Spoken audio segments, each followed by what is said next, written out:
Selamat malam, sahabat siaga. Malam, Mbak. Mau pantun dulu boleh nggak sih? Boleh Mbak, boleh.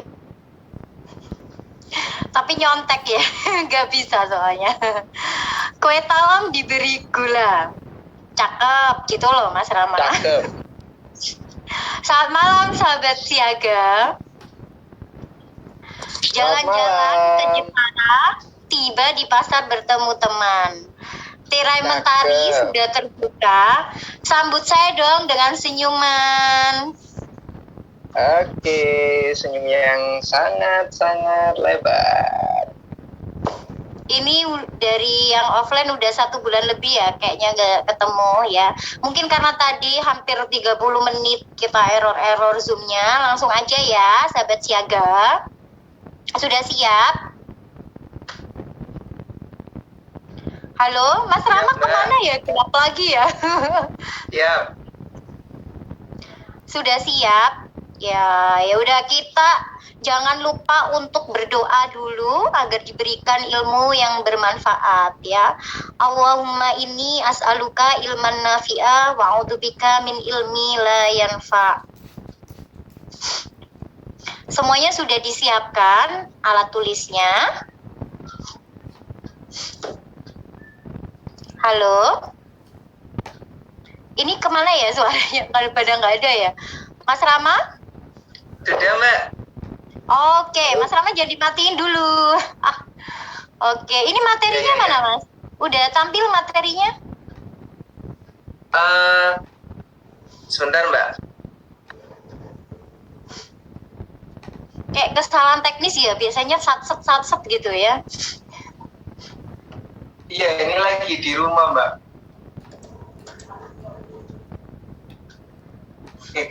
Mungkin Devi minta tolong yang Ramadan Ali itu dijadikan co-host, boleh?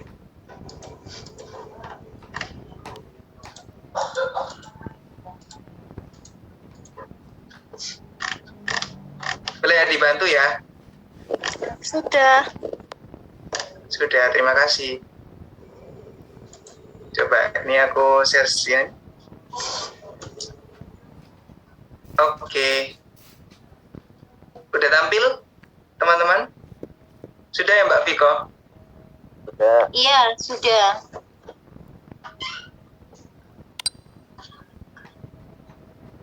Sebentar.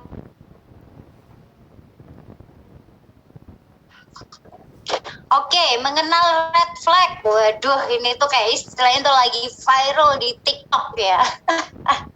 Apalagi banyak banget kasus perceraian kalangan artis gitu ya. Kira-kira nih sahabat siaga sudah tahu belum red flag itu apa sih? Bendera merah Mbak gitu ya. Coba di kolom komentar, saya pengen tahu red flag itu apa? Red, merah, flag, hubungan tidak sehat kata Mbak Melisa. Red flag itu bendera gitu ya. Tanda bahaya, wah tanda bahaya masuk jurang. Atau mungkin kalau di pantai itu biasanya kita nggak boleh ke tengah-tengah tuh yang daerah rawan untuk nanti kita bisa terhanyut gitu ya. PDIP, waduh ini mau pemilu ya. PDIP ada bantengnya mas. Toksit, oke. Toksit itu apaan sih? Racun gitu ya artinya.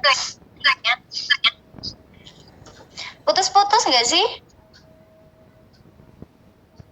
Iya, Mbak, sedikit putus. Iya, putus-putus ya. Ini kayaknya yang putus-putusnya dari mana ya?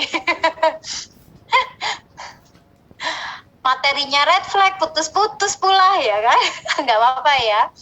Enjoy aja ya. Mengenal red flag pasangan. Enggak Mbak, di aku. Oke Mbak Melisa, enggak. Nah, kita akan belajar mengenal red flag. Dari mulai apa sih red flag itu? Kemudian contohnya itu seperti apa? Gimana sih cara kita mewaspadainya? Terutama nih ketika kita sebelum menjalin hubungan yang serius seperti pernikahan, ya kan? Pernikahan kan untuk seumur hidup kan, untuk sekali ya. Kalau misalnya kodaruwo usianya sampai akhir, usianya sampai tua gitu ya, itu kan pengennya cuma sekali gitu ya. Sehingga tentunya yang kita targetkan itu adalah kita menikah dengan seseorang yang sesuai dengan ekspektasi kita gitu ya. Nah, kira-kira sejauh mana sih red flag ini mempengaruhi tentang kelanggengan suatu hubungan, kenyamanan suatu hubungan gitu ya. Nah, itu nanti kita juga akan bahas. Kemudian kita juga akan bahas kenapa sih ada orang tuh kayak punya bendera merah gitu lah. Atau jangan-jangan kita sendiri juga punya loh ya. Dan kita tidak menyadarinya, kita justru melihatnya ke orang lain gitu ya. Mungkin itu yang akan kita pelajari kali ini. Kita nggak akan panjang-panjang sampai malam ya. Nanti juga akan setelah materi selesai bisa langsung session tanya jawab ya. Oke, next Mas Rama. Nah itu ya, apa itu red flag? Red flag itu bendera merah ya. Terus tadi itu kan hubungan toksik, bahaya gitu ya. Sebenarnya red flag itu tidak hanya pada komitmen pernikahan atau mungkin pacaran ya. Mungkin kalau kita di Islam sebenarnya tidak mengenal itu yang namanya pacaran gitu ya. Red flag itu sebenarnya juga termasuk pada saat kita rekrut tim gitu ya. Atau mungkin teman ya. Itu juga bisa tuh masuk ke red flag seperti itu. Lanjut. Nah ini dia red flag. Red flag adalah sinyal yang menandakan kemungkinan bahaya yang dilakukan oleh pasangan yang membuat hubungan tidak nyaman. Kenapa saya sampaikan pasangan? Karena kita ada di kelas edukasi pranikah, ya kan? Dan sebagian besar juga pesertanya itu adalah mereka yang sudah menikah gitu ya.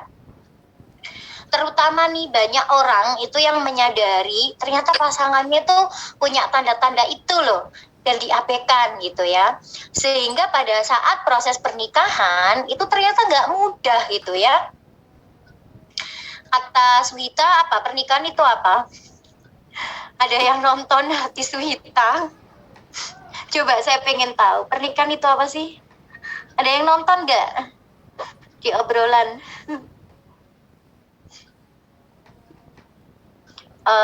Ada belum nonton. Ada yang tahu nggak apa sih pernikahan itu adalah medan perang gitu ya? Kayaknya serem banget gitu ya kalau diasumsikan medan perang gitu. Artinya butuh tenaga gitu ya, butuh energi gitu untuk mempertahankan, untuk berkolaborasi gitu ya. Pantesan nih banyak banget yang sekarang itu takut menikah gitu ya. Nah kita nggak perlu takut menikah gitu ya. Asalkan memang ya sudah saatnya kita menikah, kita sudah cukup ilmunya dan kita sudah punya energi yang cukup untuk mengarungi bahtera rumah tangga itu gitu ya. Ini banyak banget soalnya di media sosial teman-teman itu yang merasa kayak cari laki-laki yang seperti apa lagi ya, semuanya kok pada selingkuh gitu ya. Itu kan lagi banyak banget udah soleha kok ditalak ya kayak gitu-gitu ya. Nah itu mungkin menjadi banyak ketakutan gitu ya. Dan mungkin semakin banyak ilmu kita, itu kita juga akan was-was juga loh, beneran ya. Tetapi kali ini saya mau lebih seimbang gitu ya. Artinya apa? Kita boleh takut, artinya kita prepare gitu ya. Nah ini juga yang menjadi perhatian kenapa 80% yang ikut di kelas Siaga Academy atau kelas pranikah lain mungkin ya itu adalah perempuan. Coba saya pengen tahu kira-kira kenapa sih banyakan perempuan daripada laki-laki. Padahal nih laki-laki itu pemimpinnya nih, pemimpin rumah tangganya nih. Coba saya pengen tahu kenapa banyak perempuan banyak overthinking. Waduh. Nah, laki-laki selingkuh, Mbak. Gimana laki-laki selingkuh? Enggak, maksudnya kenapa banyak dari kita itu perempuan perempuan yang lebih cari ilmu gitu, lebih seneng ilmu untuk persiapan pranikah ketimbang laki-laki gitu. Padahal mereka itu adalah pemimpin rumah tangganya. Harusnya laki-laki juga banyak yang ikutan biar sama-sama saling belajar. Saya laki juga kok Mbak cari ilmu pranikah, karena perempuan mikirnya lebih panjang. Oke, sebenarnya gini, kalau misal dari segi otak ya, otak laki-laki dan perempuan itu memang berbeda gitu ya. Artinya apa? Kalau perempuan itu lebih kayak hati-hati, prepare gitu ya. Itu kenapa peran mengasuh anak itu ke perempuan ya, atau istri gitu ya. Nah, kalau laki-laki itu lebih kalau solutif gitu ya. Kalau misal ada masalah ya udah baru nyari solusinya gitu. Jadi nggak usah ribet-ribet gitu ya. Ya udah nanti kalau misal jebret ini apa namanya kejadian gitu, barulah saya mikir gitu. Nah di situ ada kelebihan dan kekurangannya gitu ya. Kekurangannya adalah tidak semua badai itu bisa dihadapi saat itu juga, enggak seperti itu. Ada beberapa badai itu memang yang harus prepare gitu, saking besarnya badai di dalam pernikahan itu. Terutama nih laki-laki itu sendiri juga di era media sosial ini kan luar biasa gitu ya godaannya ya, apa namanya untuk melihat ya bertebaran perempuan-perempuan cantik gitu ya di media sosial, atau mungkin ya di TikTok aja kita lihat joget-joget dan lain sebagainya. Nah itu kan membuat kita kadang berpikir pasangan kita apa namanya kualitasnya tidak lebih baik dari dia, padahal itu kan cuma media sosial gitu ya. Nah itu kalau misal tidak punya pakem, tidak punya rem, nah itu bisa ada badai gitu ya. Nah, untuk red flag itu sendiri sebenarnya sahabat siaga, setiap orang memiliki perbedaan indikator dan tingkat toleransi yang berbeda. Maksudnya gimana? Contoh nih ya, contoh gitu ya. Misalnya nih saya Viko gitu ya. Saya dengan karakter orang yang misalnya cuek, itu biasa aja gitu ya. Biasa aja itu artinya ya udahlah, cuek itu kan nggak selalu dia apa namanya, nggak selalu dia itu sakit hati sama aku, atau mungkin dia memang lagi banyak yang dipikirin seperti itu ya. Jadi mungkin bagi saya cuek itu adalah hal biasa gitu ya. Orang cuek nggak ngajak ngobrol ya udah, mungkin dia lagi sibuk mikirin yang lain, atau mungkin dia memang lagi pengen sendiri dan lain sebagainya. Tapi bagi sebagian orang itu merasa bahwa ketika dicuekin itu merasa tidak diterima gitu ya, merasa tidak dihargai. Nah itu kenapa nih dalam sebuah pernikahan itu stadium pernikahan bermasalah itu berbeda-beda ya. Sama-sama kasusnya itu misalnya kasus perselingkuhan gitu ya, antara pernikahan satu dengan pernikahan yang lain itu nggak sama bobotnya. Kok bisa Mbak Viko gitu ya? Bisa. Misalnya nih kalau si perempuan itu memang berada di dalam lingkungan prostitusi misalnya ya, itu ganti-ganti pasangan itu biasa gitu loh.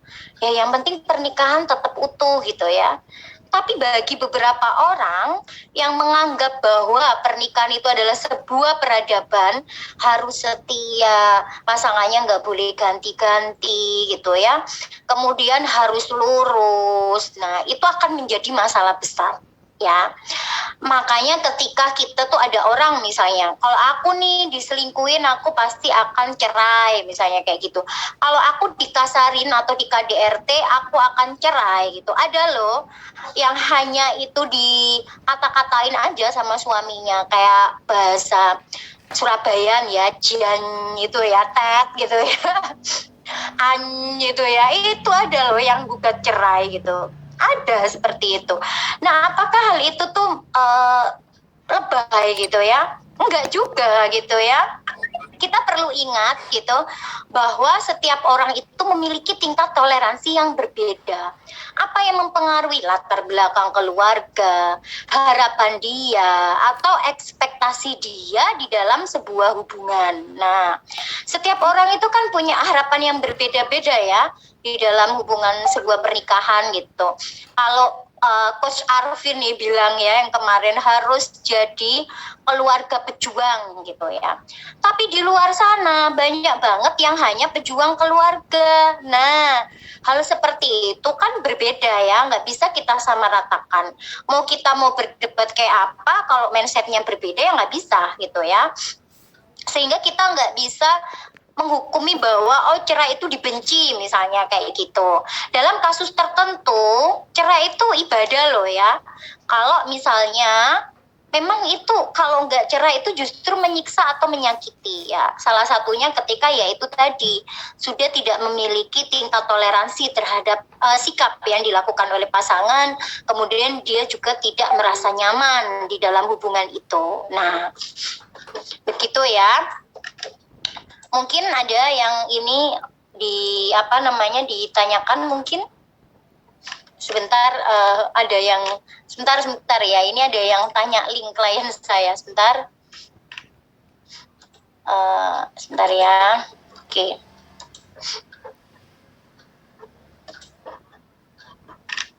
Oke. Bu, barangkali sahabat siaga bisa tanya lewat ini ya, kolom chat ya. Iya, nanti lupa gitu ya. Saya agak fluid sambil pakai tisu.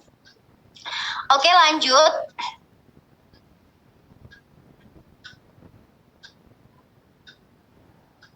Next, Mas Rama, Mbak Devi. Nah, ini contoh red flag pasangan ya. Ini contoh-contohnya ya, berarti semua orang memiliki standar refleks yang berbeda-beda. Iya, pasti gitu ya. Apa yang mempengaruhi nanti ada di belakang ya. Apa yang mempengaruhi standar toleransi yang bersangkutan gitu ya. Nah, oke, ini contoh red flag pasangan nih ya. Menyakiti saat marah gitu. Kalau marah langsung mukul gitu atau nendang gitu. Atau mungkin pakai pecah-pecah piring dan lain sebagainya yang bikin shock gitu ya. Atau banting-banting apa aja lah yang pengen dibanting, pintulah dan lain sebagainya gitu ya. Kemudian tidak mau diajak diskusi. Jadi salah satunya mungkin ketika pasangan itu coba ngajak diskusi, itu jatuhnya nggak didiskusi gitu. Karena salah satunya itu diam aja gitu ya. Kayak pasrah gitu ya, nggak tahu maunya apa gitu ya. Itu juga salah satu bentuk red flag. Kemudian tidak mau belajar dan bertumbuh, ya, oke. Tidak mau belajar dan bertumbuh inilah yang akan membuat nantinya pernikahan makin bermasalah. Kemarin sahabat siaga sudah belajar ya tentang yang namanya semesta gitu ya. Semesta itu adalah diri kita gitu ya. Diri kita itu adalah energi. Bagaimana ketika salah satu pasangan itu belajar dan bertumbuh, kemudian satunya tidak gitu, maka otomatis itu akan menjadi masalah ya. Itu akan menjadi masalah yang tidak simpel. Apa maksudnya keluarga pejuang versus memperjuangkan keluarga? Keluarga pejuang dan pejuang keluarga. Nanti Mas Arvin itu ya. Oke. Nanti mungkin saya speak sedikit ya. Oke, lanjut. Kemudian terlalu baik dengan wanita lain dan tebar pesona. Banyak loh Pak suami yang di luar sana sama perempuan lain tuh suka kasihan. Aku tuh kasihan loh sama perempuan itu. Dia itu single parent, terus jualan ini. Yang akhirnya kadang itu saking terlalu baiknya itu kebablasan. Impactnya adalah apa? Istrinya sendiri jadi janda gitu ya. Ada loh seperti itu. Nah, dan itu bikin sebel juga gitu ya sama oleh istrinya gitu ya.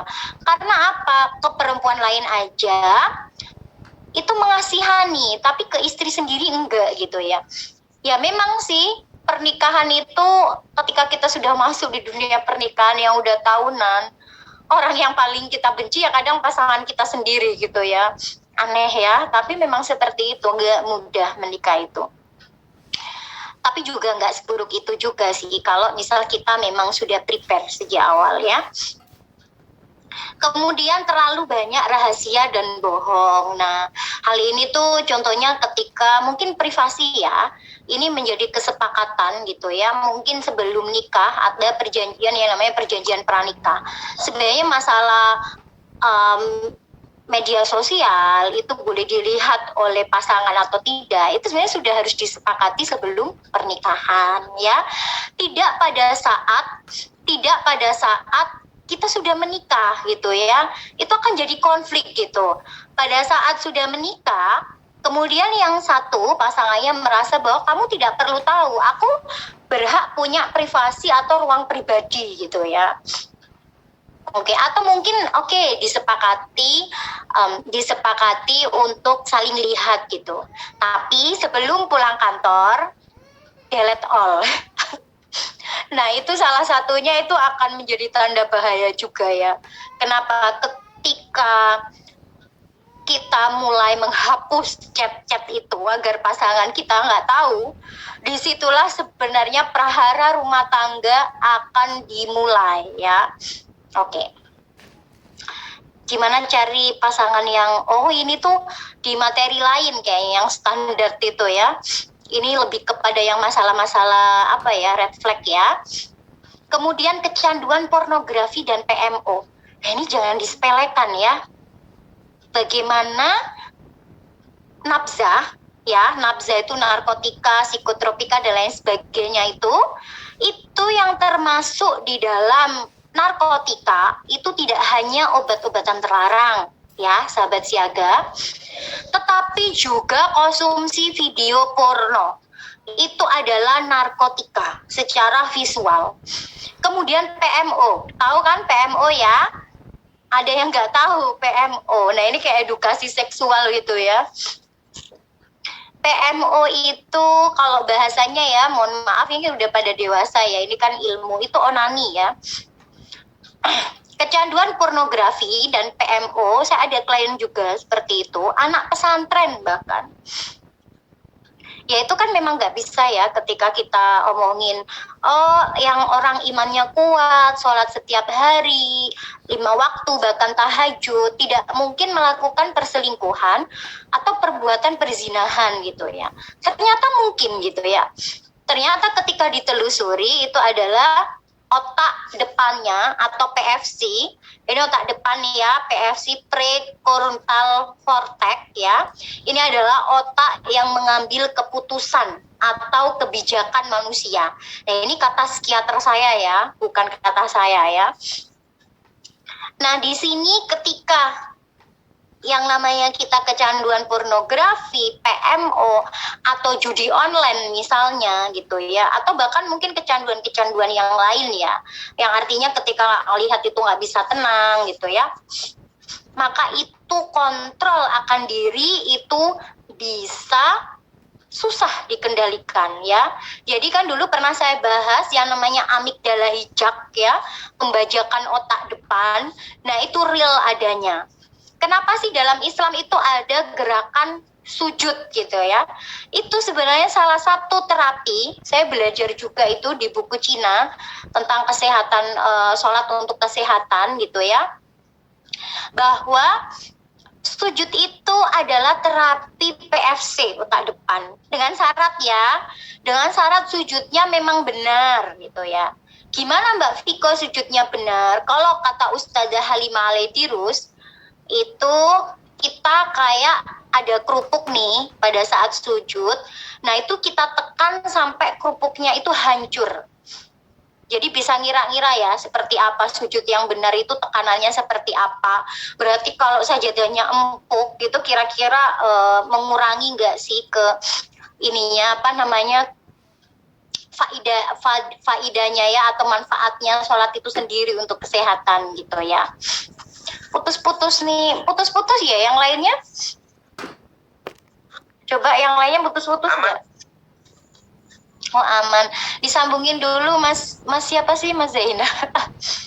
Nah, itu gambaran ya. red flag. Gimana sih Mbak cara ngeceknya itu pasangan kita itu suka nonton pornografi, PMO atau enggak? Emang ini agak sulit ya, karena nggak semua orang kan mau ngaku gitu loh atas keburukannya ya, atas aib-aibnya gitu ya. Tapi memang bisa nanti ada tanda-tanda yang ke arah situ gitu ya. Kemudian susah diajak komunikasi soal finansial. Nah ini banyak banget nih menjadi permasalahan gitu ya. Sebenarnya kalau masalah ekonomi, cerai kalau masalah ekonomi itu harusnya nggak ada sih ya. Ketika sama-sama memang bisa mencari jalan tengah. Tapi biasanya itu adalah kesusahan gitu antara financial goal pasangannya dengan suami istri ya, maksudnya punya financial goal yang berbeda gitu ya. Yang satunya pengen kehidupan rumah tangganya ya biasa-biasa aja, ya pokoknya berjalan mengalir gitu ya. Tapi yang satunya pengen kehidupannya jauh lebih baik, anak-anaknya punya pendidikan yang bagus. Nah ini otomatis kan akan mempengaruhi gitu ya, cara konsumsi, kemudian saving, pola kerja. Nah itu bisa menjadi masalah besar di dalam pernikahan.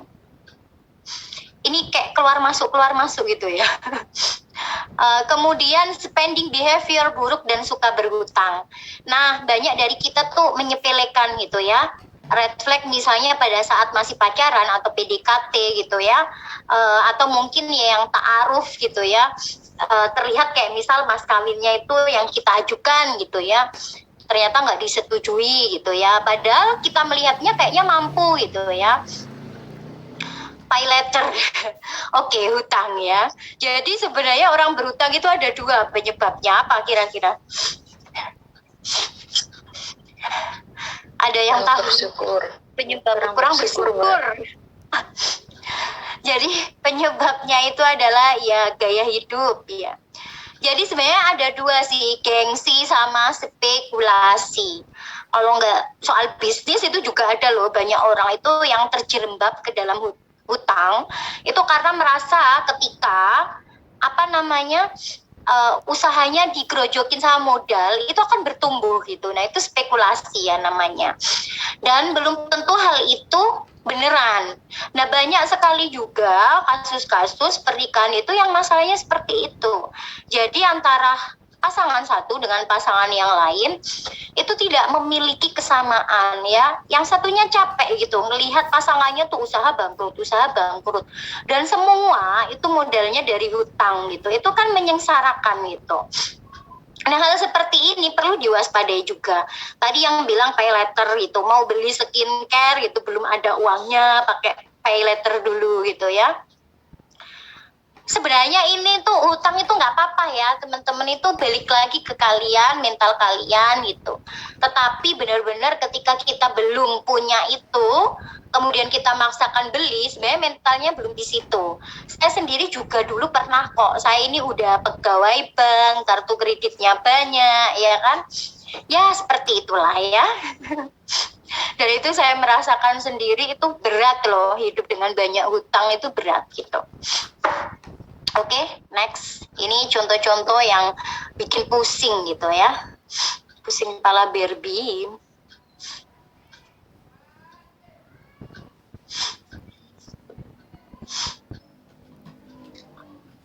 Jadi red flag itu sebenarnya ada dua ya, sahabat siaga. Yang pertama itu adalah personal red flag gitu ya, lebih ke karakter dia gitu ya. Yang abusive itu gimana sih? Abusive itu gini loh, dia itu kayaknya tuh mencintai aku gitu, tapi kok sering nyakitin aku juga gitu ya. Jadi kayak misal siklusnya itu atau kurvanya itu naik turunnya itu terlalu tinggi gitu. Naik ketika hubungan itu sangat romantis, sangat spesial. Kemudian ketika berantem atau mungkin nggak setuju, selisih paham, itu bisa menjatuhkan harga diri pasangan sampai ke dasar gitu. Jadi abusif itu seperti itu. Paham ya teman-teman? Abusif itu kayak orang tarik tambang gitu ya. tarik dikendorin, tapi terlalu kuat kayak perlombaan gitu. Sebenarnya di pernikahan itu ya memang kayak main layangan gitu, kapan kita menari, kapan kita mengulur gitu. Tapi ya benar kata Mbak Tri tadi, memang harus pakai seni gitu ya. Nah kalau tarik tambang itu kan nggak pakai seni, itu pakai ambisi gitu ya, ambisi untuk menang gitu ya. Jadi yang mendasari yang namanya abusif itu adalah ego gitu ya. Dan ini mungkin terkadang kita menjadikan itu alasan karena terlalu mencintai gitu. Banyak banget seperti itu ya. Nah ini personal red flag itu bisa kita kategorikan, contohnya adalah seksual abusif gitu ya. Contohnya gimana sih Mbak Viko? Contoh nih, pada saat masih pacaran gitu ya, sudah diajak ngesek di luar nikah gitu ya. Kalau nggak gitu katanya tuh kamu berarti nggak sayang sama aku, kamu nggak mau buktiin gitu, aku akan tanggung jawab gitu.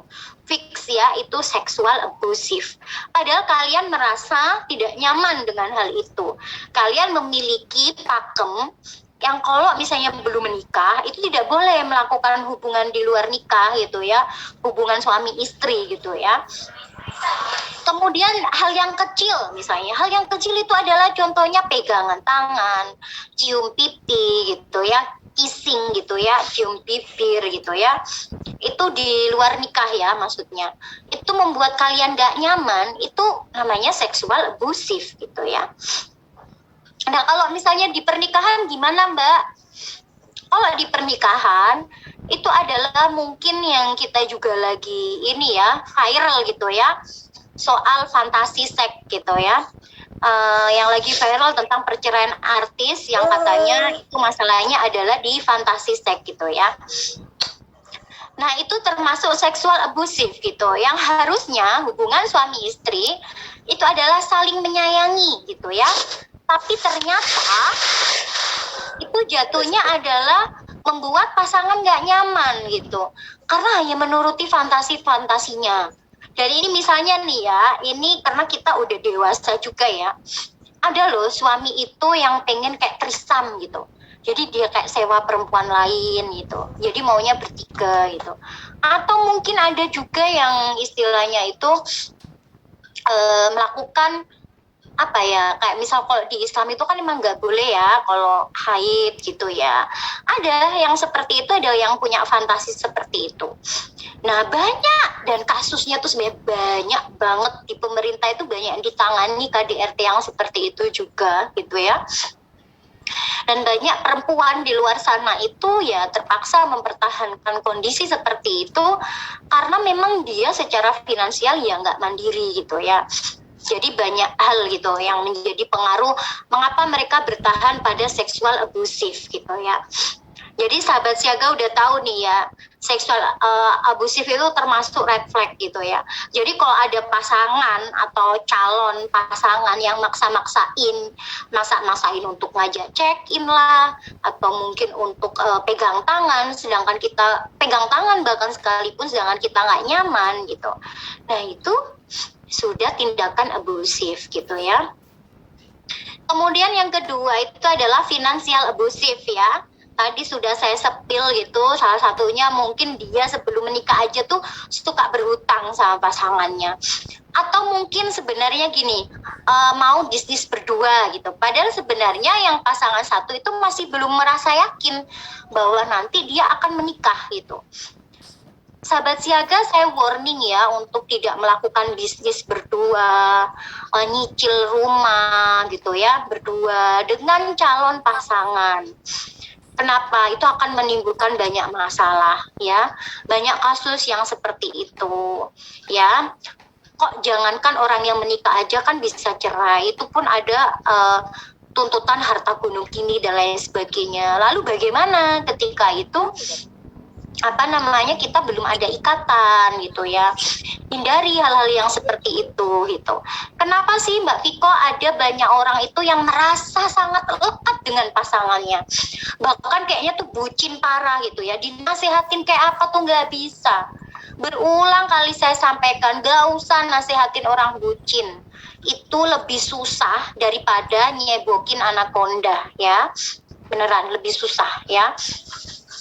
mungkin nanti Tuhan tuh akan nampar sendiri gitu ya. Makanya kita yang masih punya kesadaran akan hal itu, untuk kita melihat ke dalam diri, kita tanya ke diri kita, apakah kita saat ini sedang menjalani hubungan yang seperti itu gitu ya. Karena kita nggak tahu ke depannya itu apakah dia menjadi pasangan kita. Dan jangan terlalu bergantung ya, apalagi itu belum ada yang namanya pernikahan gitu. Kemudian passing boundaries gitu ya. Beberapa pasangan yang sudah menikah itu ada loh yang membatasi pasangannya itu untuk bertemu dengan kerabatnya atau saudaranya gitu. Ya mungkin dalam Islam memang yang wajib ditaati oleh perempuan ya suaminya gitu. Namun dalam konteks apa? Misalnya kayak silaturahmi keluarganya. Kalau memang keluarganya itu bukan keluarga yang toksik, kemudian keluarganya datang untuk menjenguk, rasanya kok lumrah gitu ya. Tapi ternyata ada loh kasus-kasus yang istilahnya hal seperti itu dilarang. Bahkan ketika ada saudaranya datang, itu dia sengaja menghindar dan tidak memberikan respon yang baik. Nah itu kan menyakiti pasangan juga gitu ya. Sehingga dia merasa kayak keluarganya nggak dia hargai gitu kan. Kemudian dia membatasi juga ketika sudah nikah udah nggak boleh berteman, udah nggak boleh ikut komunitas gitu ya. Nah di sini nih PR-nya untuk laki-laki gitu ya. Perempuan itu sebenarnya penting banget yang namanya ketemu temannya. Asalkan memang itu porsinya tepat ya. Dalam arti anak-anak sudah selesai keurus. Kemudian suami juga tahu bahwa memang lingkungan itu adalah lingkungan yang positif. Kan banyak sekarang ya kayak komunitas ibu yang berdaya, ibu profesional ya. Ya tinggal suaminya aja untuk memantau bagaimana gitu ya. Batasan ini kalau kita gunakan itu justru akan menghambat pasangan kita.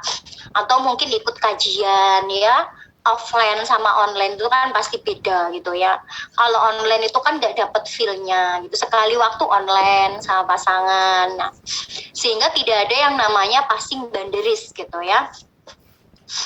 Kemudian verbal and non-verbal violence, ini tuh KDRT ya, sahabat siaga. KDRT itu ya tadi kayak yang saya contohkan, marah sambil tindakan kekerasan gitu ya, itu verbal ya, KDRT gitu ya. Kemudian kalau non-verbal itu kata-kata yang buruk gitu ya. Misalnya pasangannya dikata-katain isinya kebun binatang gitu ya. Ada loh banyak gitu ya, banyak banget. Heran ya, padahal dulunya saling mencintai gitu ya, saling menyayangi. Pas nikah kok bisa ya mbak ya saling ngatain? Ya iyalah, kan kalau nikah kan banyak setan yang ngipasin gitu ya. Kalau dulu sebelum nikah itu setannya adalah bagaimana cara laki-laki dan perempuan ini bisa menyatu seperti suami istri gitu.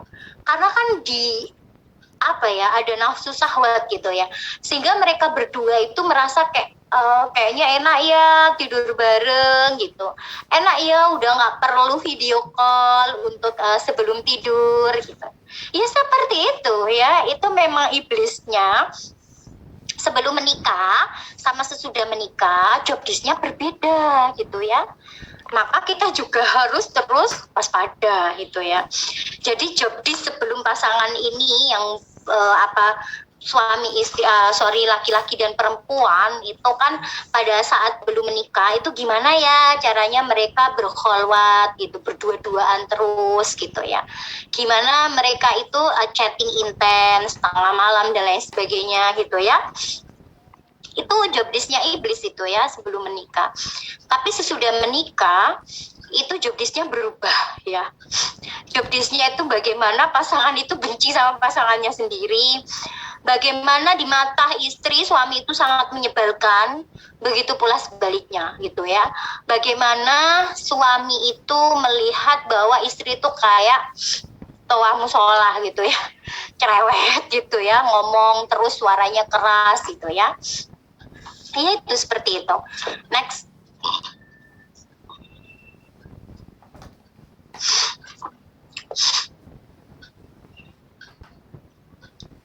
Oke, tadi saya bahas tentang personal red flag gitu ya. Jadi kita balik lagi ke depan bahwa toleransi dan indikator setiap orang itu berbeda. Yuk kita lihat ke dalam diri kita, jangan-jangan kita juga punya red flag itu loh. Yang bikin pasangan kita nggak nyaman atau calon pasangan kita nggak nyaman gitu ya. Mungkin juga selama ini ketika kita nggak sabar, kita sering ngata-ngatain pasangan. Atau mungkin ketika kita ada masalah, kita terlalu drama gitu ya. Nah, itu juga mesti kita komunikasikan. Apakah hal itu nyaman?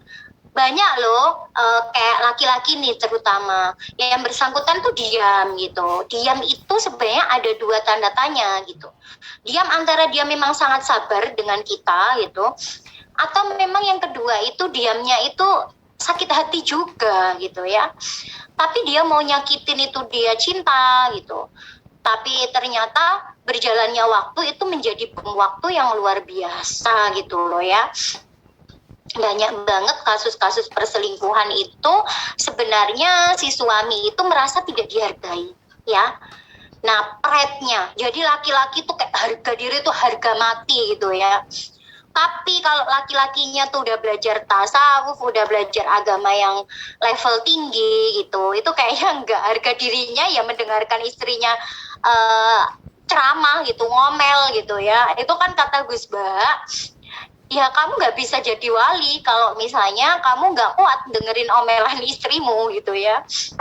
Jadi itu kayak tirakat gitu loh, bentuk tirakatnya suami gitu. Pokoknya tirakatnya suami kalau pengen anak-anaknya sukses itu ternyata salah satunya adalah sabar mendengarkan ocehan istri gitu ya. Dan itu tidak semua suami paham akan hal itu gitu. Ini melihat dari pendekatan agama ya. Nah, minimal nih laki-laki ketika kita mau nyakitin pasangan, ketika kita merasa kayak harga diri kita tuh nggak dihargai sama istri perjuangan kita, minimal kita melihat bahwa istri kita ngelahirin anak-anak kita loh, dia ngerawat kita loh gitu ya, dan itu nggak mudah, bertaruh nyawa gitu. Sehingga dari situ setiap kali jalan, setiap kali kita mau melakukan tindakan yang bisa merusak pernikahan, itu kita jadi waspada gitu ya. Nah, ini relationship red flag itu. Jadi yang personal tadi, yang sikap-sikap personal red flag itu tadi, ternyata dia juga punya impact loh kepada sebuah hubungan gitu ya. Akhirnya apa? Pasangan itu merasa dirinya menjadi merasa bersalah gitu. Perasaan suaminya yang melakukan kesalahan, tapi kenapa dilemparinnya ke saya gitu ya. Oke, introspeksi diri gitu. Tetapi ada saatnya ketika kita sudah introspeksi diri, maka kita harus bisa melihat gitu loh. Dengan apa ya, kacamata yang jernih gitu ya. Kaca kalau misalnya kita melihat kaca itu buram gitu ya. Maka yang di luar itu kan pasti juga akan kelihatan buram ya, atau nggak jelas gitu. Padahal kan yang di luar ada pemandangan yang indah juga gitu. Banyak toxic relationship itu nggak bisa mengakhiri hubungan itu karena itu. Ketika ada masalah, itu dia dibuat merasa bersalah oleh pasangannya. Terus menerus seperti itu ya. Sampai dia itu bingung. Sampai dia itu menjadi orang lain. Nah, itu ada kelanjutannya, sambungannya. Coba kalian cek nih, ketika kalian punya pasangan suami istri atau calon misalnya, ternyata kalian tuh harus tampil sangat resmi misalnya, atau kalian tuh harus ngomongnya berbobot-bobot banget, padahal sebenarnya kalian itu orang yang receh gitu ya. Coba jujur sama diri sendiri, nyaman gak kira-kira? Kalau gak nyaman, itu bisa jadi ya memang kalian nggak membutuhkan hubungan itu gitu loh. Kemudian pasangan tidak mau berkompromi. Banyak loh ya. Jadi kayak misal si istrinya gitu dibebani banyak hal tentang mengasuh anaknya gitu ya, katanya madrasatul ula. Tapi jangan lupa suami juga punya peran yang sangat besar untuk memfasilitasi pasangannya, kemudian juga membuat nyaman. Bagaimana si istrinya itu merasa bahwa dirinya berharga gitu. Nah, hal seperti ini banyak banget terutama di Indonesia itu kayak kulturnya bahwa ya wong wedok iku nang omah pawon apa sih? Kasur, pawon, terus apa ya? Sumur ya. Sumur, pawon, kasur. Apa sih saya ya lupa. Ya pokoknya gitu. Intinya tuh kayak masak, merawat anak, ngelayanin suami gitu ya. Nah, kayak gitu ya, itu kayak kulturnya Jawa banget gitu ya. Nanti sebenarnya geser, saya ada tuh klien, suaminya itu adalah orang Jawa, ya. Kemudian perempuannya adalah orang Batak gitu ya. Nah, ini punya kultur yang berbeda, sahabat siaga. Masak, manak, macak, tradisi Jawa ya. Nah, beliau itu istrinya orang Batak, kemudian suaminya itu adalah orang Jawa gitu. Kodarwo di usia 55 tahun baru terbongkar suaminya pernah poligami selama 7 tahun tanpa sepengetahuan istrinya. Nah, itu kan sesuatu tamparan gitu ya. 7 tahun kemana aja gitu ya. Saya konseling, kasur dapur sumur, oke. Saya konseling gitu ya, saya konseling secara terpisah mereka gitu ya. Nah, secara terpisah akhirnya saya dapatin bahwa suaminya itu merasa bahwa role model perempuan yaitu ibunya gitu ya. Nah, sedangkan ibunya suku Jawa, istrinya suku Batak gitu. Nah, kan nggak bisa gitu. Kemudian yang dipoligami itu suku Jawa, teman-teman. Sahabat siaga ya. Di situ ternyata sangat berpengaruh loh. Persepsi, ekspektasi kita. Makanya hal ini harus dibicarakan di awal pernikahan. Mbak, apa sih ekspektasi kamu tentang pernikahan? Bagaimana sih istri yang kamu harapkan? Istri yang kamu bayangkan? Nah, jangan yang dibahas itu yang kangen, rindu, makan apa, kayak gitu-gitu. Itu tuh nggak penting sebenarnya. Hal yang kredit itu harus dibahas, dan itu banyak sekali laki-laki yang menghindar. Alibinya adalah, masa kamu nggak percaya sih sama aku, gitu. Ternyata beneran diarungi rumah tangganya, dan itu kapten bengek gitu ya. Kapten bengek itu apa? Ya nggak bisa jadi supir gitu loh, kan susah penumpangnya itu, istrinya, anak-anaknya susah gitu. Nah, itu penting banget ya. Kemudian pasangan mendominasi dan mewujudkan mimpinya sendiri. Nah, ini tadi yang pentingnya satu frekuensi. Bagaimana punya goal finansial yang bagus gitu ya, yang sejalan gitu ya. Ya, ini tadi yang sekalian saya bahas, keluarga pejuang dan pejuang keluarga gitu ya. Mas Arvin nyampein di kelas Siaga Academy Offline, kalau keluarga pejuang, ya kita itu nggak mikirin diri kita aja gitu. Jadi kita juga bantu banyak orang di luar sana untuk kehidupannya jauh lebih baik. Nah, itu kan lebih struggle ya. Artinya apa? Kita juga harus mapan secara finansial gitu ya. Ya nggak harus kaya pun setidaknya tercukupi untuk diri sendiri, sehingga kita punya waktu untuk memikirkan orang lain, yang otomatis membuat kita banyak goal finansial, bener nggak? Nah, kalau pejuang keluarga ya udah, pokoknya hidup itu sebagai suami istri, ya punya rumah, ya punya kendaraan, sudah cukup kayak gitu. Nah, itu kan semua kembali pada pilihan, semuanya memang ibadah ya. Tapi tentu lebih asik menjadi keluarga pejuang gitu loh. Ya, apalagi kalau kita meninggal kan pasti yang akan dikenang ya bagaimana kita bermanfaat untuk orang lain gitu. Ya, kita nggak tahu amalan yang mana gitu ya. Bisa jadi yang di rumah tangga pun kita belum tentu berhasil gitu kan. Jadi jihadnya kan banyak. Bisa jihad di rumah ataupun di luar rumah ya. Yang penting tahu prioritasnya di mana sebagai perempuan terutama. Oke. Next. Cepet banget ya. Next sekarang. Kenapa sih ada red flag gitu? Kenapa sih seseorang itu memiliki karakter yang kita tuh nggak cocok ke diri kita gitu ya?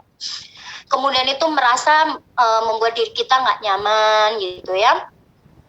kemudian membuat suatu hubungan itu bukannya kita bertumbuh, kita makin jatuh tersungkur, kita semakin menjadi orang lain gitu. Kata Habib Ja'far gitu ya, bahwa orang baik menikah dengan orang baik itu belum tentu baik loh. Kok bisa Mbak Viko? Iya, air itu baik, manfaatnya untuk kita minum. Minyak juga baik untuk masak atau menggoreng. Tapi ketika disatukan itu nggak bisa gitu ya. Artinya jangan kita pikir, oh itu baik, kenapa ya ditalak istrinya? Kemudian istrinya bilang, kalau misalnya suami saya memperlakukan saya dengan baik selama 10 tahun. Ternyata baik aja nggak cukup di dalam sebuah pernikahan gitu ya. Bagaimana baik itu memang bisa sejalan, bisa menyatu, bisa berkolaborasi, itu yang paling penting. Maka dari situ kita akan banyak pemakluman gitu, bahwa mereka sudah berjuang mungkin ya, bahwa mereka sudah berusaha. Ada hal-hal yang misal kayak visi misi, itu mungkin bagi sebagian orang alah nikah dek visi misi gitu kan, terus pokoknya melaku gitu. Saya ada loh, salah satu teman saya, teman sekolah saya, orang tuh bilang hatinya tuh terbuat dari apa gitu ya. Jadi pasangannya itu bahkan punya anak dari perempuan lain ya, di luar nikah itu 2 anak. Kemudian sepanjang pernikahan itu selingkuh nggak ada hentinya gitu ya. Kemudian juga masalah ekonomi ya, pasangan tuh punya utang sana sini suaminya gitu ya. Saya pikir memang hatinya itu sekuat baja gitu. Ternyata harapan pernikahannya lah yang terlalu simpel gitu ya. Jadi harapan pernikahannya tuh ya penting nikah itu nggak cerai gitu. Apapun itu nggak cerai. Sampai seumur hidup ya nggak apa-apa gitu ya. Padahal pasangannya itu berganti-ganti gitu. Kayak misal kasus Mbak Julia Perez gitu ya. Itu kan sampai menderita kanker serviks karena pasangannya berganti-ganti pasangan. Nah, banyak sekali penyakit-penyakit infeksi menular seksual yang perlu diwaspadai nih. Ya, jangan lupa, ini saya mau ngingetin, banyak dari sahabat siaga mungkin merasa bahwa hubungan di luar nikah itu adalah hal yang biasa. Saya tuh sering ngikutin TikToknya Dokter Amira, itu dokter dari Fak-Fak ya. Banyak banget, bahkan usia 19 tahun itu sudah mengalami yang namanya jengger kelamin gitu. Jadi kayak kutil-kutil kelamin itu loh ya. Nah itu kena virus HPV. Ternyata dia dari 15 tahun itu berganti-ganti pacar dan melakukan hubungan seksual gitu ya.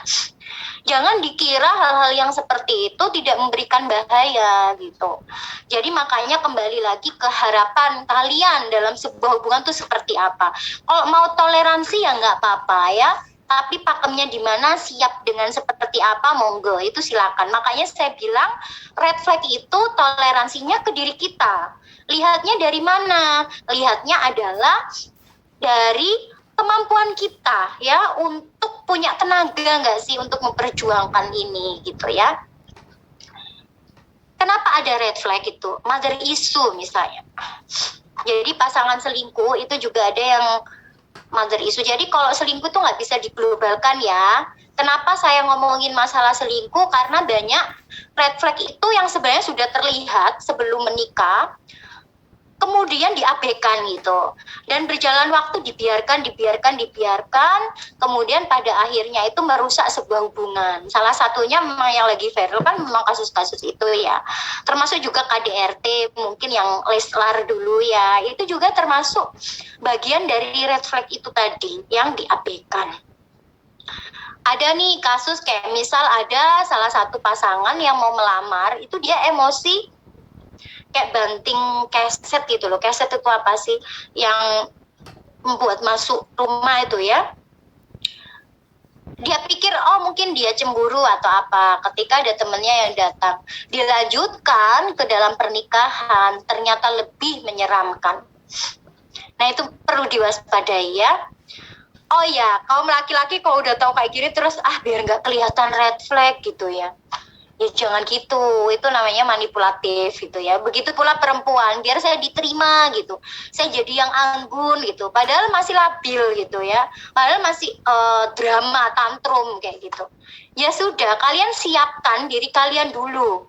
Bagaimana kalian kenal sama diri kalian dulu, sehingga suatu hubungan ini kan sebenarnya tujuannya untuk mempermudah hidup kalian, bukan untuk mempersulit ya. Indikatornya apa? Dengan dia lebih ringan nggak sih hidup saya, atau lebih banyak nangisnya kayak gitu. Bisa jadi indikator itu. Nah ini mother issue ya. Ustadz Bendri itu ya, saya juga lihat di channel YouTube-nya gitu, bahwa seorang ibu itu harus ada kedekatan secara emosional dengan anaknya. Banyak sekarang ibu-ibu itu dekat sama anaknya gitu secara fisik, tapi secara emosional itu tidak hadir gitu ya. Jadi anaknya itu mainan ditanam, misalnya main apa ya, apa sih, cetak-cetakan tanah. Ibunya tuh joget TikTok gitu ya. Nggak apa-apa sih kalau inget waktu gitu ya. Atau mungkin ibunya all shop gitu, tapi waktunya nggak dibagi gitu ya. Jam sekian harus sama anak, jam sekian. Kalau sama anak harusnya tuh ditaruh gitu ya untuk handphonenya. Jadi mindful gitu. Dihadirkan secara menyeluruh gitu, sehingga ada kelekatan antara seorang ibu dengan anaknya. Buat apa sih ada kelekatan secara emosional antara ibu dan anak? Itu adalah penting sekali untuk membangun rasa aman anak. Nah ketika dia menjalin hubungan pernikahan, ketika misalnya dia konflik dengan pasangannya, dia akan merasa baik-baik aja. Oh, konflik itu nggak apa-apa gitu loh. Tapi kalau orang kurang kedekatan secara emosional, dia merasa terintimidasi, merasa terpojokkan. Nah, itu penting banget ya, mother issue ya. Jadi ketidakhadiran ibunya secara emosional. Jadi dipastikan hadir secara fisik dan hadir secara emosional ya. Benar-benar mindful, jadi anak-anak beneran nanyain ya seperti apa. Nggak usah parenting yang berat-berat gitu ya. Kalau misalnya kesabarannya masih setipis tisu kayak saya gitu, yang saya lakukan hanya bilang terima kasih ya hari ini sudah mau sekolah, terima kasih ya hari ini sudah mau sholat gitu. Itu aja tuh kayak hal yang sangat bisa diingat sama anak kita gitu. Kalau kita misalnya muluk-muluk, itu juga belum tentu anak kita tuh paham apa ya, maksudnya rasa sayang kita itu ternyata nggak tersampaikan dengan baik gitu ya. Karena kita kan pasti banyak marahnya. Kemudian yang kedua, father issue. Nah, father issue ini juga sama ya, banyak ayah gitu ya yang merasa bahwa kewajiban untuk mendidik itu di ibunya gitu ya. Ya udah ibunya aja kayak gitu ya. Bapaknya pulang kerja juga fokus sama HP-nya gitu ya. Ya, di dunia peradaban Islam itu banyak sebenarnya ulama atau mungkin orang-orang yang berhasil itu dibesarkan oleh single mother ya, atau ibu tunggal gitu. Tapi ada catatannya ya, ibu tunggalnya itu harus deket sama Allah, harus deket sama Tuhannya. Kalau nggak gitu susah gitu ya. Kemudian yang kedua, pamannya, kemudian juga orang terdekatnya laki-laki gitu ya, itu harus maju menggantikan peran ayahnya yang hilang, atau mungkin ayah sambungnya mungkin ketika menikah lagi gitu ya. Di Nabi itu kan dicontohin gitu ya, kalau misalnya itu kan digantikan perannya oleh kakeknya, pamannya, seperti itu. Itu kenapa di Islam itu kan warisan itu lebih banyak laki-laki itu. Fungsinya itu. Nah, ini laki-laki nih yang merasa jadi paman, punya adik, itu harus setiap saat siap ketika mungkin keponakannya itu gak ada yang ngasuh gitu ya. Harus maju menggantikan sebagai bapaknya. Nah, di dunia yang seperti ini tuh kayaknya acuh gitu ya, gak paham maksudnya seperti apa. Nah, itu agar tidak terjadi yang namanya father issue. Father issue kepada anak perempuan itu fatal. Kenapa anak perempuan itu harus dekat sama ayahnya gitu. Nah, ini menjadikan banyak pelakor juga di era media sosial gitu ya. dari session klien yang jadi pelakor, itu dia mengakui bahwa dia sangat merindukan sosok suami yang family man gitu ya, yang lebih tua, yang terlihat romantis dengan istrinya. Kenapa? Karena itu sebenarnya kehausan dia akan tangki cintanya yang harus dipenuhi oleh bapaknya, oleh ayahnya itu tidak terpenuhi gitu ya. Makanya dia akan haus akan hal itu gitu. Kemudian juga berakibat, saya ada klien juga, dia masih SMP, nggak ada hentinya dia itu pacaran.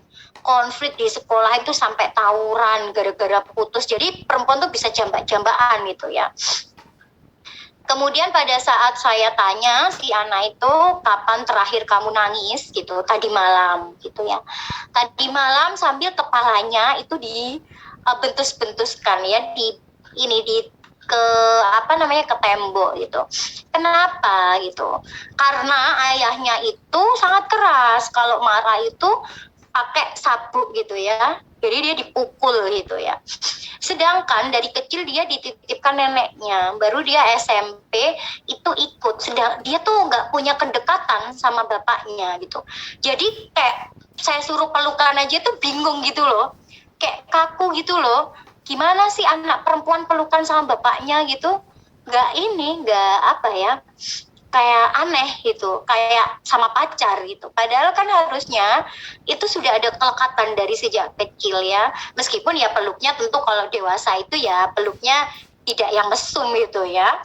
Ya peluk kasih sayang gitu. Nah itu penting sekali. Nah itu jadi kayak momen tangis-tangisan gitu ya. Antara si ibu yang suruh saya meluk anaknya, kemudian bapaknya. Qadarul alhamdulillah hubungannya membaik gitu ya. Dan itu sudah dideteksi lebih awal. Nah bagaimana kalau nggak sampai ini ya, sampai akhir gitu ya, sampai dia dewasa menjelang pernikahan, itu impactnya adalah dia kalau sama pasangan sangat bucin, jadi kayak bergantung banget gitu sama pasangannya. Nah rata-rata nih mereka yang luka pengasuhan, laki-lakinya dia akan ketemu sama perempuan yang luka pengasuhan sama. Jadi kayak sama-sama haus gitu, energinya sama. Makanya saya sarankan untuk sembuh dulu sebelum menikah gitu ya. Misalnya nih yang si perempuan ini keluarganya itu nggak harmonis gitu. Nanti rata-rata akan ketemu juga dengan pasangan yang keluarganya nggak harmonis. Ini sebenarnya ada law of attraction-nya untuk menarik pasangan yang sesuai harapan kita. Nah tapi saya juga baru-baru ini nih dapat ilmunya gitu. Tahu gitu dulu saya praktekin ya sebelum nikah gitu. Jadi kan yang ditarik-tarik itu adalah laki-laki yang men gitu ya, yang konglomerat gitu ya. Bercanda ya. Jadi itu ada ilmunya ternyata, bagaimana energi kita itu diposisikan untuk menarik sesuai dengan orang-orang yang kita harapkan. Nah, kemudian yang membuat orang itu punya red flag itu juga adalah trauma ya. Jadi trauma, kenapa sih orang tuh kalau ada trauma itu posisinya kayak siaga gitu ya. Nah, orang yang mengalami hal yang menyedihkan, menyakitkan, itu kan memorinya tersimpan ya di dalam pikiran. Sebenarnya itu bukan hal yang buruk gitu. Contoh nih, ketika kita itu kecil belum paham ya, pisau itu bisa melukai gitu. Kita kan main apa aja, pisau, korek api, dan lain sebagainya gitu ya. Kemudian akhirnya pengalaman pertama kita kena pisau ya, kebacok ya, bahasa Jawa nih. Nah, itu tersimpan di dalam memori kita secara terus-menerus sepanjang hidup. Tujuannya apa? Oh, ini pisau. Harus hati-hati gitu ya. Jadi sinyalnya itu adalah sinyal siaga gitu ya. Nah, ini pisau aja. Nah, bagaimana dia mengalami misalnya melihat orang tuanya berkonflik terus-menerus, kemudian hidupnya nggak nyaman, bagaimana mungkin dia dilecehkan dan lain sebagainya. Nah itu kan akhirnya menyimpan memori ya. Maka trauma itu tidak bisa dihilangkan, tapi solusinya adalah dipeluk ya, dipeluk dengan damai. Dan itu memang nggak mudah ya, ada caranya gitu ya. proses, bahkan bisa tahunan. Banyak orang yang merasa kayak aku udah mengakhiri hidup aja deh, kayak gitu-gitu ya. Padahal sebenarnya untuk melupakan itu emang nggak bisa. Kita menghapus memori itu nggak bisa. Makanya di dunia saya feeling itu ada yang namanya jembatan mizan. Jadi nanti saya ajari tuh bagaimana menghubungkan sebuah luka itu menjadi hikmah gitu. Itu prakteknya nggak semudah itu, luar biasa susahnya. Kemudian kenapa ada red flag, contohnya kayak yang tadi passing boundaries, pasangannya gini nggak boleh, gini nggak boleh gitu. Itu adalah self love-nya rendah gitu. Jadi dia merasa ingin memiliki pasangannya. Bagaimana pasangannya itu dikendalikan, gimana pasangannya itu jangan meninggalkan aku gitu ya. Bagaimana pasangannya itu harus mengerti dia, perhatian ke dia. Nah itu karena dia belum kenal sama dirinya sendiri, belum mencintai dirinya sendiri. Nah itu penting sekali untuk kenalan sama diri sendiri ya. Saya ini siapa gitu, Mas Rama itu siapa, Mbak Devi itu siapa, Viko itu siapa, apa sih yang aku butuhkan di dalam sebuah hubungan, apa sih keinginanku, harapanku di dalam hidup gitu ya. Ketika kita punya self love yang tinggi, maka kita akan tahu pakem-pakem kita untuk menjalani kehidupan dan berpasangan gitu. Jadi partner itu sebenarnya harusnya mempermudah jalan kita ya, bukan untuk mempersulit atau bahkan menyakiti diri kita. Nah itu poin pentingnya di situ. Sudah selesai nih materinya, udah panjang banget. Padahal cuma berapa slide. Next Mas. Nah ini, Anda berpikir jika Anda mengalah pada orang lain, maka Anda membantunya dan perhatian. Padahal sebaliknya, bagi mereka itulah yang seharusnya Anda lakukan untuk mereka. Dan kebaikan Anda segera dilupakan. Warning ya, kita tuh sering gak enakan sama orang. Bahkan saya sendiri dulu juga ada karyawan gitu yang kayak bermasalah terus gitu ya. Saya tuh nggak berani untuk mecat gitu ya, untuk ngasih punishment yang lebih tindakan gitu ya, karena saya merasa bahwa kasihan orang ini gitu ya, atau mungkin ke pasangan juga misalnya, oh kasihan dia itu memang cari pekerjaan susah, kemudian akhirnya kita cover misalnya semua kebutuhan. Nah, kita berpikir bahwa itu adalah membantu pasangan kita atau mungkin orang terdekat kita, sahabat kita gitu ya. Padahal bagi beberapa orang itu merasa ya emang aku butuh dibantu loh, dan itu hal yang wajar gitu. Hal yang mencengangkan adalah ketika mereka melakukan tindakan yang mengecewakan untuk diri kita. Nah kita kayak shock, selama ini aku tuh udah bantuin kamu berjuang loh, bantuin kamu dari nol loh, aku tuh udah support kamu mati-matian dan lain sebagainya. Nah itu akan menambah rasa sakit ketika terjadi perpisahan gitu ya. Atau mungkin rasa sakit di mana pada saat hubungan itu ternyata nggak bisa dilanjutkan ya, perpisahan sama aja ya. Atau mungkin merasa bahwa hubungan ini kayaknya yang berjuang cuma satu orang gitu ya. Pentingnya kita untuk melakukan kebaikan itu bukan melihat dari orang lain, hanya mencari wajahnya Tuhan. Nah itu bukan hal yang mudah, beneran. Banyak orang itu kalau istilahnya di kajian Riyadhus Shalihin itu sudah memintal benang, susah-susah, kita sudah bantu banyak orang, ngopeni banyak orang, ternyata tuh kita udari lagi, kita bongkar lagi. Nah itu sama ketika kita berbuat baik ke orang lain, kemudian ketika orang lain itu mengecewakan gitu ya, kita ungkit lagi gitu ya. Kemudian kita sakiti yang bersangkutan lebih sakit daripada pemberian kita. Nah itu justru akan menjadi sebuah bahaya. Maka balik lagi, red flag itu semuanya kembali ke personal kalian. Oke, kalau misalnya saya nggak bisa toleransi pasangan seperti ini, nggak perlu merasa bersalah gitu. Karena memang setiap orang dibesarkan dari lingkungan dan pengalaman hidup yang berbeda. Artinya lakukan segala sesuatu itu memang tidak mencari balasan dari orang lain. Itu Mas Rama, sudah sangat panjang.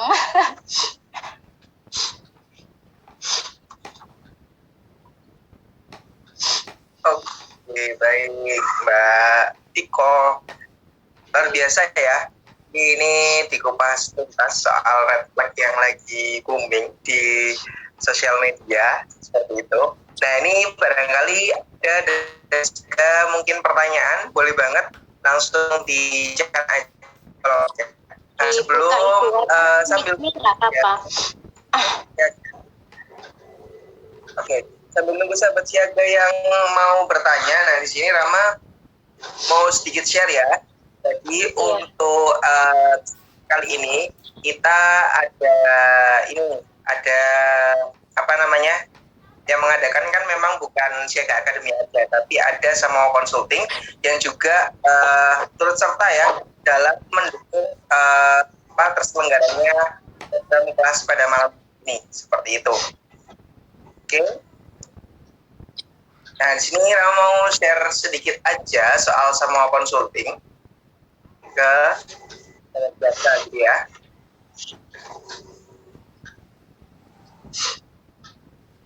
Oke, sudah tampil ya.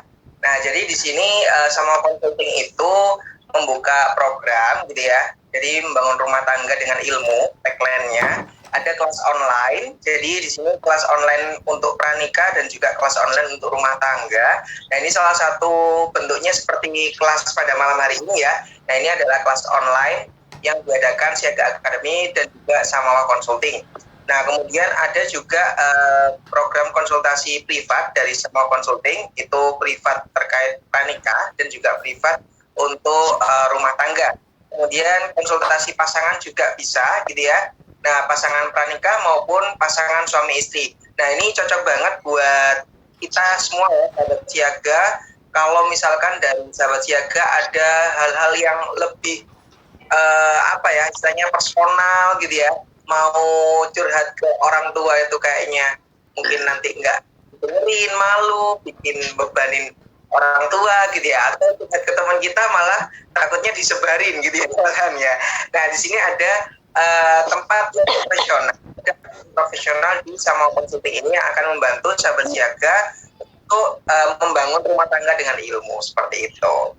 Nah, jadi di sini kenapa sih sahabat siaga ini bisa memilih gitu ya? Ini salah satu tempat konsultasinya consulting, dan ini ada 6 alasan. Yang pertama Islami, berpijak pada ajaran Islam. Yang kedua profesional dari tim konselor berpengalaman. Yang keempat amanah, privasi terjaga dijamin aman seperti itu. Yang berikutnya mencerahkan, selalu memberikan insight berbeda. Yang terakhir adalah bijaksana, tidak alkimi. Jadi di sini sahabat siaga bisa langsung menghubungi aja di 0821 108323 atau bisa langsung cek aja di websitenya di www.samawaconsulting.com atau di Instagramnya juga bisa di samawa.consulting. Seperti itu ya. Nah, di sini ada beberapa testimoni gitu ya yang bisa kita tampilkan. Ini ada proses konsultasinya gimana, bagiannya ada testimoninya. Nah, ini dia sampai nangis-nangis, nggak tahu harus ungkapan ke siapa. Alhamdulillah. Jadi mungkin sahabat siaga itu mendengar kalau misalkan datang ke psikolog itu cuma sekedar dengerin saja curhatannya, tapi di sini Samawa Consulting bisa membantu untuk menyelesaikan masalah yang dialami oleh sahabat siaga seperti itu. Nah ini juga ada alhamdulillah langsung sadar dalam pernikahan bukan masalah aku, kamu, tapi kita. Terima kasih banyak. Jadi ini banyak yang sudah terbantu ya. Lebih dari 1.000 klien yang terbantu oleh Samawa Consulting. Ini juga alhamdulillah saya merasa lebih baik setelah konsultasi di sini. Ini udah kedua kalinya, senang banget, nggak mengecewakan. Saya suka karena sarannya juga dengan agama, terus membimbing saya dan selalu mendengarkan saya dengan baik. Selain itu saya konsultasi online di sini waktunya fleksibel, jadi bisa kapan saja curhat dan bikin lega saya sampai jadi pikiran berlalu-lalu. So, ini juga solutif gitu ya, sangat luas. Kemudian ini juga ada lagi 1 jam telah merubah pandangan saya. Wah, ini konsultasi 1 jam sudah mengubah pandangan gitu ya.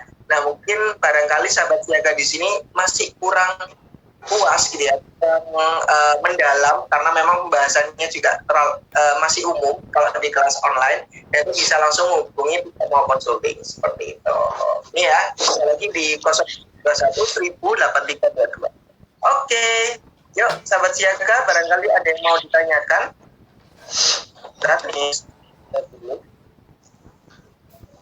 Ada pertanyaan itu, Kak. Oke, ada pertanyaan. Kak. Kalau memang kita ada red flag, apa kita harus mengubah sifat kita atau mencari partner yang bisa kompromi dengan red flag kita? Terima kasih, Kak. Monggo bisa dibantu jawab. Red flag diri kita mesti harus digali dulu nih, harus di screening. Itu kan jenisnya banyak ya, apakah memang itu fatal atau enggak gitu. Kalau misalnya enggak terlalu fatal ya mungkin memang harus mencari pasangan yang lebih sesuai. Tetapi memang untuk kasus seperti itu enggak bisa hanya melihat satu aja gitu. Red flagnya yang seperti apa dulu gitu. Kalau misal memang dia red flagnya itu tindakan yang seksual abusif tadi itu kan memang harus dirubah gitu. Jadi kan mesti harus detail red flagnya yang apa dulu gitu ya. Nah itu balik lagi apakah ketika kita mengubah karakter kita yang bisa dirubah gitu, yang bisa merubah kan memang diri kita sendiri ya, dimulai dari kita sadar dulu atau mindset kita berubah dulu. Nah di situ kita lihat apakah itu punya pengaruh dalam kehidupan kita yang lebih besar. Jangan hanya agar pasangan kita itu nyaman, enggak. Tapi semuanya itu lebih kepada ini membuat aku bertumbuh apa enggak. Itu poin pentingnya di situ, Mas Rama.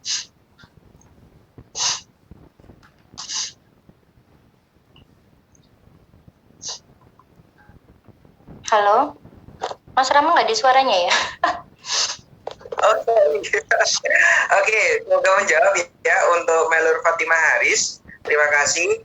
Nah, berikutnya ada pertanyaan. Bagaimana cara mengatasi red flag pasangan yang mendominasi, egois dan susah kompromi, bertahan jadi sering bertengkar tapi bercerai juga tidak siap secara finansial.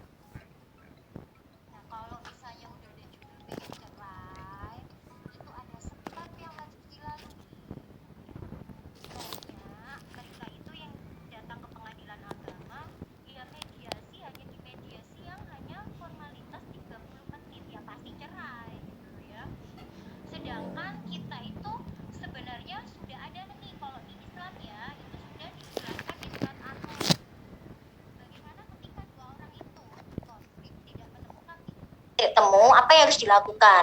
Contohnya tadi ada Samawa Consulting gitu ya. Itu bisa melakukan konseling dengan ahli 2 orang gitu ya, diajaklah pasangannya bagaimana menemukan titik temu. Ketika memang sudah tidak bisa, maka harus mendudukkan 2 keluarga besar, sama dengan halnya ketika waktu itu menikah gitu, minimal wali dari mereka. Kalau misal orang tuanya sudah ada yang meninggal ya berarti penggantinya pamannya.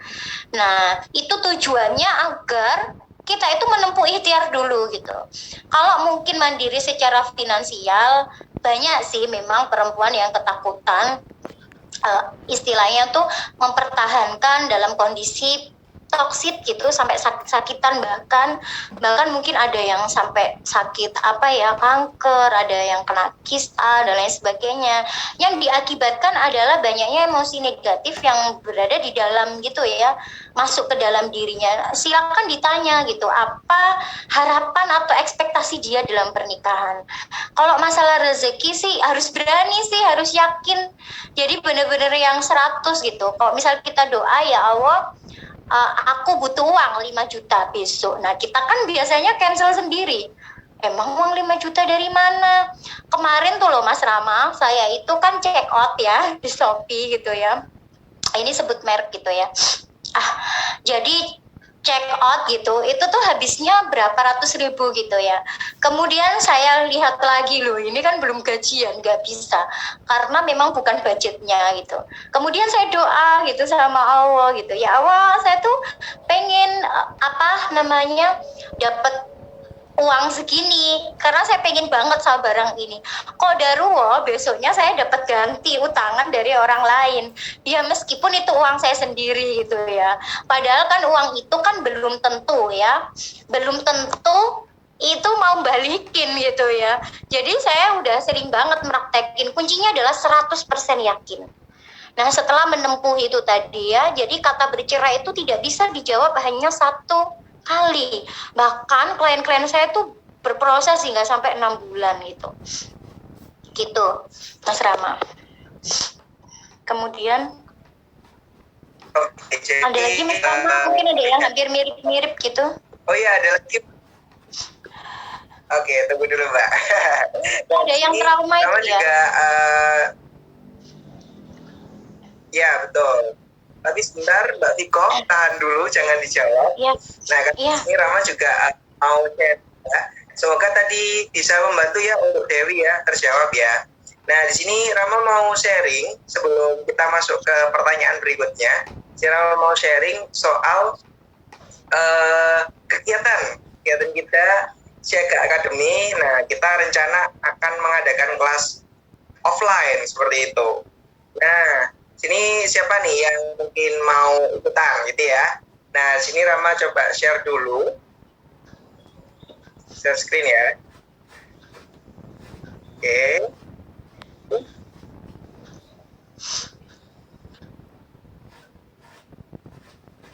Sudah muncul gambarnya ya? Oke. Nah, di sini ada Siaga Academy dan Sama Consulting mengadakan kelas edukasi pranikah dan rumah tangga, yaitu dengan judul dengan topik membangun hubungan bebas pelakor. Nah, ini masih berhubungan ya tadi ya sama red flag, sama yang mungkin kemarin di kelas online-nya hari Jumat ya. Nah, jadi di sini ada Alfia Rifko sebagai founder Sama Consulting dan juga Arvin Mardianto sebagai founder Siaga Academy akan mengadakan kelas edukasi pranikah dan rumah tangga yang diadakan secara offline di Mall BG Junction Surabaya P8 Multifunction 1 di hari Minggu 4 Juni jam 3 sampai jam 8 malam. Wow, ini luar biasa ya, eksklusif kelasnya secara offline. Nah, ini bagi sahabat siaga nih bisa ikutan banget. Nah, khusus buat malam ini sahabat siaga bisa banget mendaftar ya, hanya dengan 39.000 aja bisa mendaftar untuk satu orang ya pastinya ya, dan ajak pasangan kalian untuk ikutan agar sama-sama belajar nih gimana cara membangun hubungan bebas pelakor gitu ya.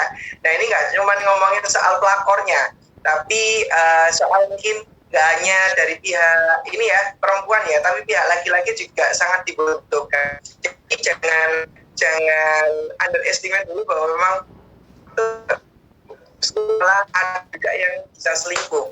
Maka dari itu di sini sahabat siaga bisa banget ikutan di kelas edukasi pranikah dan rumah tangga membangun hubungan bebas pelakor. Nah, di sini sahabat siaga kalau misalkan ada yang di luar kota bisa banget untuk ikutan juga. Nanti bisa mendapatkan yang namanya rekamannya.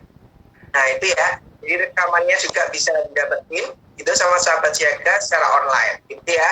Nah, langsung aja daftar di 0821 108322 atau 0813 33117028. Oke, sekali lagi sahabat siaga khusus buat hari ini ya. Kalau sahabat siaga mendaftar hanya dengan 39.000 aja bisa banget langsung ikutan secara online maupun offline. Kalau offline nanti sahabat siaga bisa dapetin yang namanya konsumsi juga ya, dan bisa langsung merasakan vibes-nya gitu ya. Kalau secara offline gitu ya beda. Kalau tadi kata Mbak Rofiko, kalau kita ikut kajian secara online tuh kurang berasa gitu ya. Kalau offline bisa banget langsung datang aja di Mall BG Junction Surabaya nanti di tanggal 4 Juni ya, besok Minggu. Oke ya, kita lanjut lagi sebentar.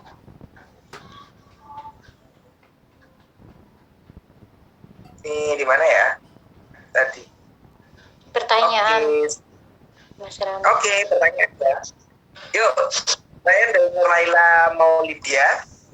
Jika tadi red flag disebabkan oleh trauma, mohon penjelasan bagaimana cara kita meyakinkan diri kita sendiri jika pada hubungan sebelumnya kita memiliki trust issue yang menyebabkan kita red flag pada hubungan selanjutnya. Langsung dijawab Mas Rama. Ya, langsung dijawab ya. Kalau case trauma itu memang agak berat ya. Karena trauma itu kan pengaruhnya sama pikiran bawah sadar gitu ya, kondisi siaga dan lain sebagainya. Sebenarnya saya tuh awalnya juga konselor aja ya, sahabat siaga, maksudnya kayak nerima curhat, ngasih solusi. Tapi di titik tertentu beberapa orang nggak bisa untuk dia memahami apa yang kita sampaikan gitu. Dia masih menikmati lukanya, masih merasa menderita, sampai pada akhirnya saya belajar menjadi terapis gitu. Sehingga saya memadukan antara screening atau curhat masalahnya, kemudian saya lakukan terapi. Banyak hal ya, di dunia self healing itu banyak banget metodenya ya. Mulai dari metode Sedona, metode hipnoterapi yang tidur ya, hipnoterapi yang cuma hypnoslave gitu ya, dengan kondisi masih sadar. Dan itu untuk trauma, saya ada klien kayak paketan gitu juga, itu selama 1 bulan saya pantau. Mulai dari dia harus grounding, dia harus kembali ke alam, dia harus ngobrol dengan dirinya sendiri. Banyak banget untuk sampai dia sembuh. Nah itu ada indikatornya sembuhnya. Ada salah satunya nih, pada saat dia menceritakan kejadian traumatik itu, dia sudah tidak lagi nangis, sudah nggak lagi baper gitu ya, salah satunya ya. Jadi intinya dia masih ingat sama traumanya itu, tetapi dia sudah nggak ingat rasanya gitu. Jadi rasanya netral aja gitu. Ada klien saya yang beliau itu diselingkuhi ya, trust issue kan sama ya, diselingkuhi atau dicampakkan gitu. Kemudian beliau saya kasih tahu nih case-case untuk pelakor-pelakor gitu. Dan beliau sampaikan, Mbak Viko, kenapa saya biasa aja ya, nggak sakit hati, nggak apa-apa. Itu artinya dia memang sudah sembuh gitu. Nah itu salah satu indikatornya. Artinya memang trauma itu harus dipeluk gitu dan harus disembuhkan. Begitu Mas Rama. Jadi dari itu ya yang itu ya. Oke, siap. Selanjutnya bisa nggak sih Mbak kita jadi yellow flag atau green flag? Kalau bisa, kapan saatnya kita harus meninggalkan red flag dan kapan kita harus membantu pasangan untuk sadar dan berubah supaya green flag? Gimana nih Mbak? Kalau diri kita itu lebih gampang ya. Kenapa? Karena pada saat kita memiliki kesadaran itu selangkah lagi kita akan bertumbuh.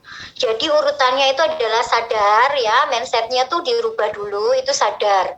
Kemudian sembuh, bertumbuh, itu urutannya nggak bisa loncat ya.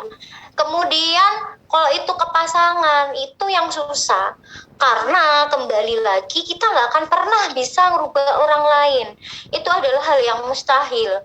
Kenapa? Karena kita nggak tahu bagaimana dia berproses gitu. Tinggal kita sendiri apakah kita bisa mentoleransi atau tidak. Saya ingatkan berkali-kali bahwa dalam pernikahan itu butuh sangat sedikit cinta, beneran. Saldo cinta itu bisa ditambah dan bisa berkurang. Betapa banyak orang yang bucin sama pasangannya, ternyata dia yang menyelingkuhi pasangannya.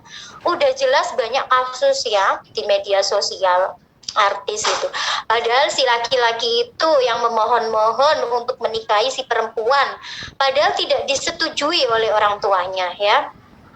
Atau mungkin bisa sebaliknya, si perempuannya yang bucin banget sama laki-laki gitu ya, kemudian merasa bahwa kayaknya nggak mungkin dia menyakiti kita. Ingat, kita mesti harus ingat bahwa manusia terus berproses gitu. Nah kalau dia memiliki hal-hal yang traumatik terlalu mendalam, dipastikan itu memang dia sudah harus di fase sembuh dulu. Kalau saran saya gitu, begitu. Itu saya sendiri banyak kasus yang seperti itu. Kita kayak luka pengasuhan apa sih gitu, semua orang tuh maafin kok orang tuanya yang pernah salah. Tidak semudah itu gitu ya. Ini gimana?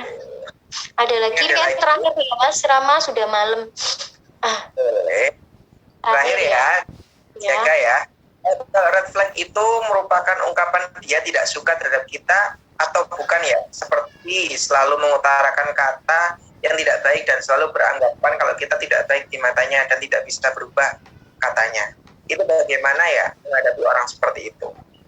Tadi sudah saya jelaskan bahwa red flag itu adalah abusif gitu ya. Jadi kalau kayak kurva itu naik anjlok. Ketika dia punya kepentingan terhadap diri kita, maka dia bisa menaikkan kita, membuat kita berbunga-bunga, membuat kita berarti gitu.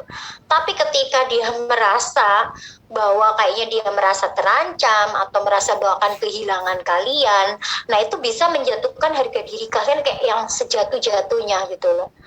Nah itu namanya red flag gitu ya, artinya apa, nggak selalu dia itu katain kita buruk gitu, tapi kita sendiri yang bisa merasakan bagaimana itu berpengaruh kepada relationship kita, baik itu persahabatan ataupun juga pasangan suami istri atau pernikahan gitu. Yang tahu ya diri kalian sendiri gitu. Apakah kira-kira oke ya, misalnya nih beberapa orang pasangan jancu gitu ya misalnya, kan Surabaya gitu ya, jantet gitu ya Mas Rama. Ada yang berdua gitu ya, jan gitu ya, itu kan kayaknya bahasa gaul-gaul gitu ya. Dan itu nggak masalah, emang gaul gitu. Tapi itu dipraktekin ke orang lain, itu belum tentu gitu. Makanya balik lagi, kata-kata kotor, misalnya an gitu ya, apa ya, hewan-hewan itulah semua. Itu bisa jadi, kamu lucu banget sih ngomong kayak gitu. Tapi bisa jadi ada yang merasa harga dirinya sangat jatuh gitu loh. Bahkan ada orang itu yang cuma dikatain, kamu tuh laki-laki kayak nggak tanggung jawab ya, istrinya tuh kayak gini gitu. Nah, laki-laki yang bermental kuat, dia akan merasa bahwa mentalnya akan lebih tertantang lagi untuk bagaimana dia tanggung jawab nih si sama perempuan ini. Tapi ada lagi nih laki-laki yang mentalnya lemah gitu, maka dia merasa sangat tidak dihargai, merasa pride-nya diinjak-injak gitu. Begitu Mas Rama, ini tuh soal rasa sebenarnya. Red flag itu soal rasa, dan yang tahu rasa itu adalah kalian gitu loh. Dan rasa itu dipengaruhi oleh pengalaman dan latar belakang keluarga tentunya. Oke, siap. Alhamdulillah ya. Terima kasih untuk sahabat Siaga. Barangkali sahabat Siaga masih ada yang mau bertanya, boleh banget langsung aja disampaikan nanti ya ke admin ya. Oke, alhamdulillah ya amin. Sudah selesai semuanya. Mungkin ini sebelum Rama tutup, Mbak Viko ada closing statement dulu, boleh? Silakan. Tadi kayaknya udah ya. Pokoknya intinya melakukan kebaikan apapun, cari muka sama Tuhan aja. Sakit dikecewain manusia tuh sakit gitu. Akan ada saatnya semua orang akan meninggalkan kita, mungkin pasangan kita. Bahkan yang sekiranya bucin banget sama kita, itu belum tentu. Maka yang harus paling peduli dan mencintai adalah diri kita sendiri. Kita menghargai diri kita sendiri. Jadi ketika kita cinta sama diri kita sendiri, kita ngasih kasih sayang ke orang lain, itu bukan karena dapat imbalan, pengen dapat imbalan gitu, tapi karena memang ya kita menyebarkan vibes kasih sayang gitu Mas Rama. Oke ya. Oke, terima kasih untuk Mbak Viko, terima kasih untuk semua sahabat Siaga yang sudah bergabung ya dari awal sampai akhir. Wah, ini udah pada banyak yang live juga ya, nggak apa. Nah, di sini sekali lagi Rama menyampaikan permohonan maaf apabila ada kekurangan ya, kekhilapan mungkin tadi ada permasalahan teknis juga di awal, mohon maaf yang sebesar-besarnya. Jangan lupa untuk sahabat Siaga ikuti ini ya, ikuti untuk tanggal 4 besok. Kalau kosong bisa langsung gabung gitu ya, untuk mengikuti kelas edukasi pranikah dan rumah tangga membangun hubungan bebas pelakor. Hanya 39.000 aja, langsung hubungi daftar ke nomor admin 0821 108322 atau 0813 3311 7028. Oke, terima kasih ya buat semuanya. Nah, sebelum kita keluar gitu ya, kita foto-foto dulu ya sambil dinyalakan kameranya, boleh?